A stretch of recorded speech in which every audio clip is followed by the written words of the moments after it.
People of Reddit, what are some of the guy code and girl code unwritten rules that you always follow? Be generous with your closest friends.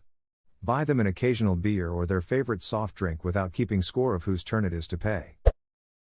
If another lady walks past and you notice a blood stain on the back of their pants skirt, tell them, but do it discreetly. Recently noticed a passenger had a spot on her pants. Wrote her a note and slipped it to her as I was collecting trash from the carriage. Half hour later, I see her again and she has a different change of pants on. She was super thankful. If he drives, you pay for parking. If someone offers to pay, you should ask them if they are sure. If they are, then it is rude to further reject what is supposed to be a kindness on their part. I got the bill. Are you sure? Yeah, don't worry about it. Thank you. Never steal or bro's large fry. Or the accidental curly fry. You don't take a man's accidental curly. You take a man's wife before you take his accidental curly. I hate Gary Blahman.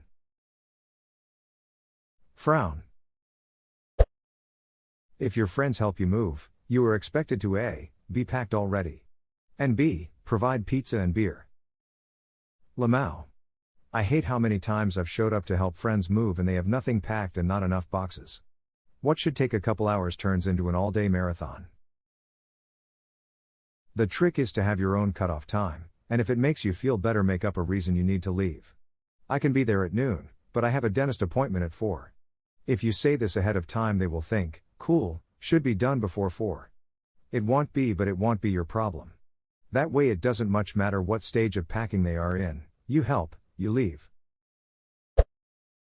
Treat your friend's girl as if she's a guy. Girl code: if something is fixable within 5 minutes, makeup, something stuck in teeth, small things on appearance, you tell her and help her if needed. If it isn't fixable on the spot, you keep your mouth shut and especially don't point it out to others. Edit, thanks for the gold. I assume this doesn't apply to period stains. Those aren't usually fixable in 5 minutes, but you can't let a person walk around like that either. Edit, thank you for the gold, Redditor. Last slice of pizza or last pop beer always goes to who paid for it. If you all chipped in, you don't have to ask, but you have to tell.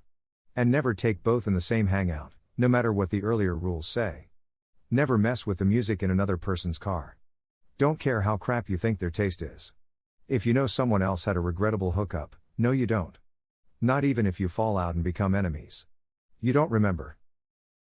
The music in car thing is so true. I've driven long drives for people on terrible roads and paid for gas, and no matter how much I pick my music to be inoffensive, I get people reaching for the O.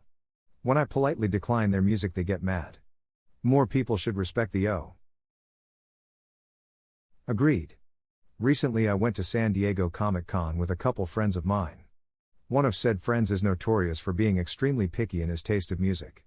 I drove both ways for 3 days in a row, paying for gas as well. I should at least get choice of music. Instead, he insults my music choice and changes it every time he gets the chance. Guess who isn't getting any more rides for a few weeks? Edit, ever. Or ever. You can have the last beer. You can have the last slice of pizza. You can't have both. When your best friend dies, you have to delete his internet history. Common courtesy. More like a fresh install of Windows and formatting the externals. Forget formatting the drives. I've left instructions to 1. Have my hard drives disassembled. 2. The disks magnetically scrubbed. 3. The disks thrown into a grinder. 4. Have the powder scattered at sea with my ashes. This guy weird porns. Respect. But does he weird porns with a safe, a grenade, a notebook and lots of SD and micro SD cards? If you sell a buddy a car, or anything of value, cheaper than normal because they are a friend, that friend must offer to sell it back to you before offering it to the general public. My grandpa gave me a car, and when my brother needed a car I gave it to him. When my sister needed a car he gave it to her. When it needed brakes and exhaust work she took it to the junkyard and kept the money. I'm still bitter. That car had enormous sentimental value. It was a 1990 Oldsmobile 98. It was so ducking cool. I had one of those. It was my dad's car, Then he passed it to my mom, who then gave it to me for school. I passed it along to my uncle who was in a rough spot, and he let his moron kid fix it up, which means it was permanently undrivable within 6 months. Up if you know M, down if you don't. Edit, ladies, I never said if it was guy code or girl code. It is perfectly acceptable to do this too, we welcome it. The head nod all men know at birth lol. I once had a deer respond to nod code. I didn't want him to be spooked by me, so I gave him a downward nod and he gave me one simultaneously.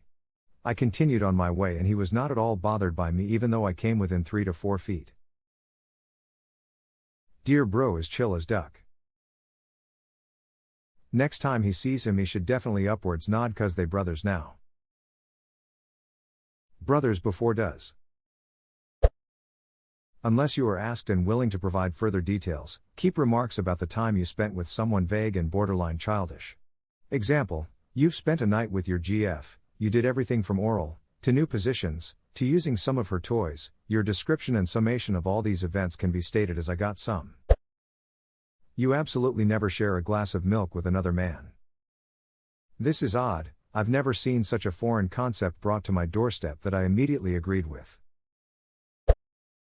Brothers before hoes, but not before wives. Sure, it sucks when a buddy has to stay home for a weekend camping trip, but if his wife's sick and they have a 3-month-old, it's probably best that he keeps his family's interests above your own. Ha. A guy I know is getting married soon and his bachelor party was supposed to be last weekend. Well, his best man couldn't make it as it was 2 weeks before his wife's due date, which everybody knew about before the groom picked the date, so the groom told off the best man and uninvited him from the wedding because he chose his wife and possibly the birth of his first child instead of camping along a river getting drunk. A friend asked me to be best man at their wedding. Unfortunately, I already confirmed going to another wedding on that day.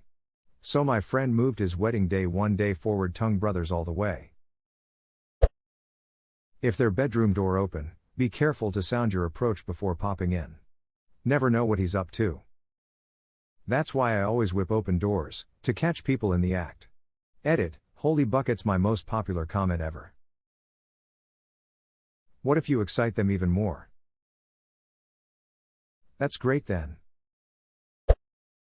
Urinal, dick in hand, don't talk to me, man. Look straight ahead. Don't make eye contact. Never pick a urinal next to someone if you can help it. Farting is acceptable, but don't make a big deal about it. Also, stand more than 5 to 6 feet away from whoever is peeing at the urinal if they are all full. If you see another girl in an uncomfortable situation, you try to get her out of there or at least let her know that you got her back. I've done it for everyone, from my sister, to my friends' moms. One time at a school event, my best friend's mom somehow ended getting an unsolicited massage from another parent with boundary issues, and I quickly made an excuse up that I needed help at the concession stand. No one is too old or too young to do this. On the more lighthearted side, in my experience, when you hug another girl, you always try to slot the boobs by going slightly to the side so that you don't just mash your chests together and hurt someone. Edit, I think I made everyone's next hug a little weirder. To all the people who helped somebody else out when it was obvious they needed it, you guys are MVPs. I call the boob slotting thing Tetris. Thou shalt never hold a bro's wingman duties against him when you're chatting up a girl. I don't care how unattractive the friend he's flirting with is, or how bad his flirting technique is. When he's distracting the air defenses to give you a clear run at the target, you do not insult his flying. You always review combat once everyone is safely on the ground. We call that debrief. I believe you only debrief back at her place. No, you can debrief in the car if she's into that.